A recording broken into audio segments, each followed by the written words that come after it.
Welcome back to News 3 Today at 11. Later this month, you're invited to celebrate the life and legacy of one of Savannah's brightest luminaries. Earl T. Shinhoster was an international human and civil rights activist whose reach extended across continents. His sister Yvonne Shinhoster Lamb is the president of the Earl T. Shinhoster Youth Leadership Institute. She joins us now with more. Thank you so much for being here today. It is great to be here. Thank you for the invitation. Well, first off, I want to say that the Shinhoster name, and I often say this, is synonymous with civil rights in Savannah. When you think of the struggle, you think of the Shinhoster family. Yeah. Your youngest brother, though, Earl T. Shinhoster, took that to another level by not only working here locally as a young man, as a teenager, but then traveling to Ghana and Liberia and touching people of all cultures. Yes, yes, and to South Africa.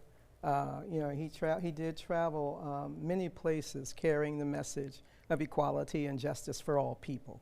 That was dear to his heart, as well as making sure that people, you mentioned Ghana, you mentioned in South Africa, in other places here, you know, throughout the Southeast region, for sure, where he was 17 years, he was the Southeast Regional Director of the National Association for the Advancement of Colored People. And one of the things that he really emphasized was voter registration and voter education. And I remembered him saying once when it was time to elect a president in South Africa after apartheid, and just the lines and lines of Africans who were ready to vote, to exercise their rights. And he always wanted that same image to be here in the States, you know, where it's equally as important for us to register and for us to vote, to make our voices heard. He also went on to become interim director of the NAACP. Yes, he did. Yes, he did. And for him, you know, that was, I guess, both a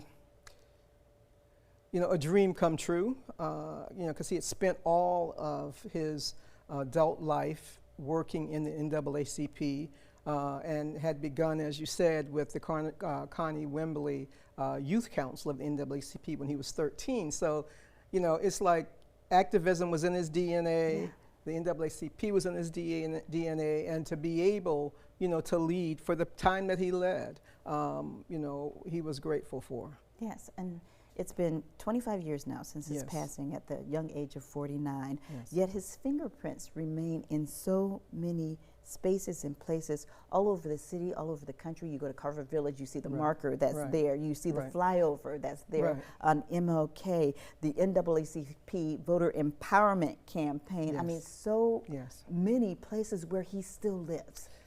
Actually, there are. Every now and again, I'll have a friend who's traveling down, I believe it's 85, but going toward Montgomery, Alabama, and there's a marker there. Because Earl, you know, died on that highway on June the 11th, 2000.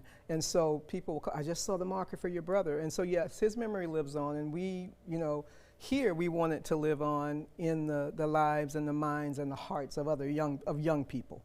And that's why we have the Institute, so that we can just not keep his legacy alive, but keep what it means for young people to grow up knowing that they can make a change. They don't have to wait until they're adults. They don't have to wait till they get to college. But, you know, even at their tender ages, because our institute goes from 12 to 17, so that they can, you know, become the leaders that they want to be in their communities and their schools.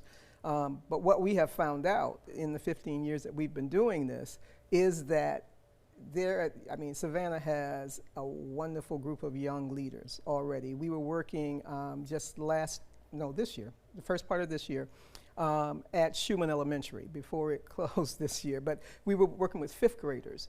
And, you know, our young people have ideas. You know, they are brilliant in terms of coming up with things that they would like to see happen in our communities. And so we're just grateful that we've had the opportunity to tap into some of that. So we're running out of time, but we do want to mention that there's a big event coming up to celebrate the 15 years of the Leadership Institute and the 25th, to commemorate the 25th anniversary of your brother, and that is the 15th 1525 Jubilee, right? Yes, yeah. And a Jubilee is just a celebration. And we wanted to take the opportunity to celebrate. We wanted to take the opportunity to celebrate being 15 years working in the community with the young people, and to honor Earl, his legacy, because right now, with history trying to be erased, we want to make sure that the work that he has done is remembered.